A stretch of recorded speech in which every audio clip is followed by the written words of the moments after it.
I can't wait for more countries and more states to ban, come together and realize it's just a plant. It's a plant that heals us mentally, spiritually, and if needed, unfortunately or fortunately, monetarily. Because unfortunately, you do need that money for the research and the studies and to prove that, hey, this is a medicine. Besides being recreational and fun, it's also helping people out immensely in their lives, giving them their lives back, changing their lives. People like Amelia from New Mexico, that the doctors told her that they should put a do not resuscitate on her, that she probably is not going to last that long, that if she did, she'd be in a wheelchair, never be able to walk, talk, or anything.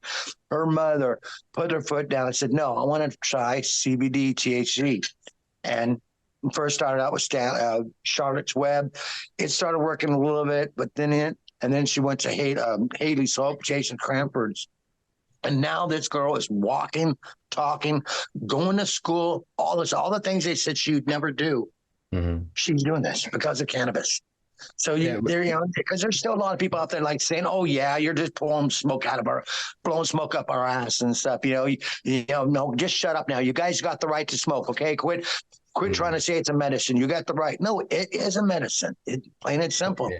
I know I preach sometimes, but it is. When you see a small child that sit there and they told you could never walk or talk again, and see her sit there and grab the table and come around like this and give you the biggest hug of your life, you start crying. And that's what happened to me, because I was one of the people that helped introduce her to Jason Cranford that actually got her on that right path, because the Charlotte's Web one was actually not working quite as well.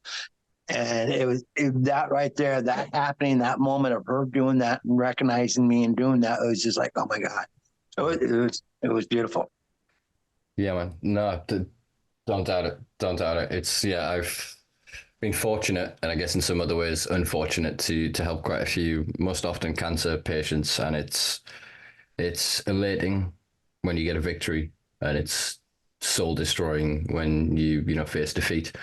But everyone that we helped as part of the club in the early days, every single one of their relatives that then contacted us after the fact, or the individuals before they passed, told us that the life that they had, what little was left, was better because of it.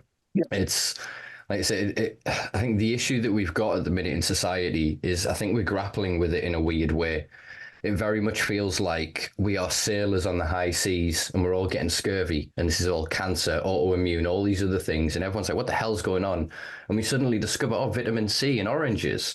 And rather than us encouraging, oranges to be grown and people to have vitamin C and drink orange juice and other citrus fruits, etc., a bunch of greedy doctors go, oh, let's make medical oranges. All oranges are now medical, and we're only in charge of growing oranges, and you can't be trusted to grow your own oranges. The oranges you grow at home will never be medicine. And I feel that's where we're at, is that all of these incidences, there's a few doctors now and a few academics that are really starting to, draw attention to this concept of chronic endocannabinoid deficiency syndrome. And it being like a branch for Crohn's, for MS, for fibromyalgia, for all of these different things. And again, the mechanism we're seeing with like apoptosis and cell destruction in cancer, there is this thing of protective quality. There is this anti-canceral mechanism within sort of an interplay between THC, CBD.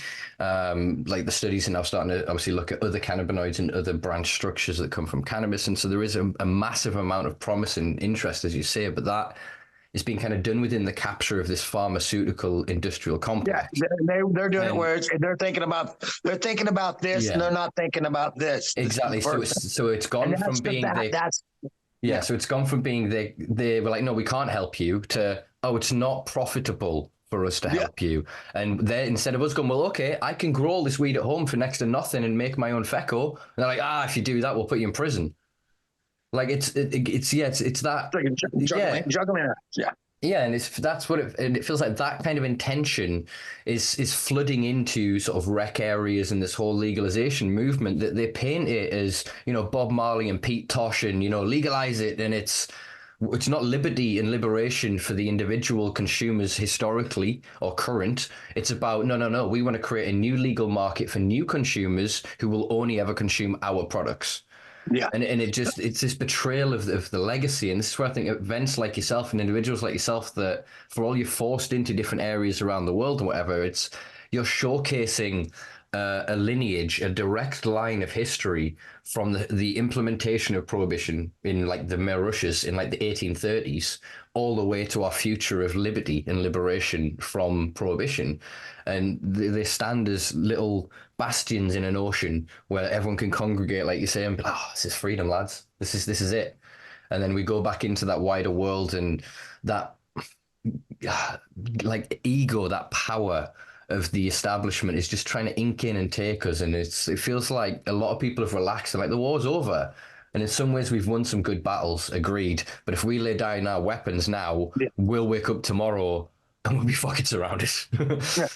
The good, the bad, and the ugly. It's great that this thing's happening, but now they also, like you said, even with the medical part, these big corporations that coming in and taking over and pushing out the people that sit there and started this, our legacy people that have been growing this cannabis and providing it to patients and to people for, 20 years or so now in California, Michigan, all these states are sitting there now being pushed out by these big money company corporations. And then you got these huge grows, and and I'm not saying all these companies are bad, but some of them are. There are some good companies out there that really take good. I went and toured, but a lot of these they're just about, it's coming to product. It's not the passion and the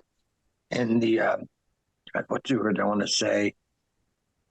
It's just mostly it's not the passion's not there. And it's like it's and been the trueness, the lineages, the trueness, everything. It shows through in the cannabis. It's hard to explain, but you know what I mean. I think it's inauthentic, I think, is a good way to describe it. It looks the part. It looks like weed. It smells like weed. They've packaged it like weed. They've grown it like weed. But it's somehow we look at it and go, that isn't us. But then you go to your mate and he's like, dude, look what I pulled out of the loft. And you're like, yes, here's all my money. The fry meme, shut up and take my money. I want all of it. You know what I mean? Because it's grown with passion and love. And he'll nerdily for 3 hours tell you, yeah, I did this to it. Then I did this. I added this and this. And whereas the big boys are like, I'm trying to figure out at the minute how to get the information about what is in my prescription medication in the UK. They won't tell me what it's grown with. What chemicals, what components, and it's like, how is that then medicine when the organic product that I produce myself isn't? Yet you can grow it with whatever you want, put it in a fancy package, and say, oh, it's EU GMP. This is a good manufactured product. It meets our standards, and then you open it and look at it and go, that's dead cannabis.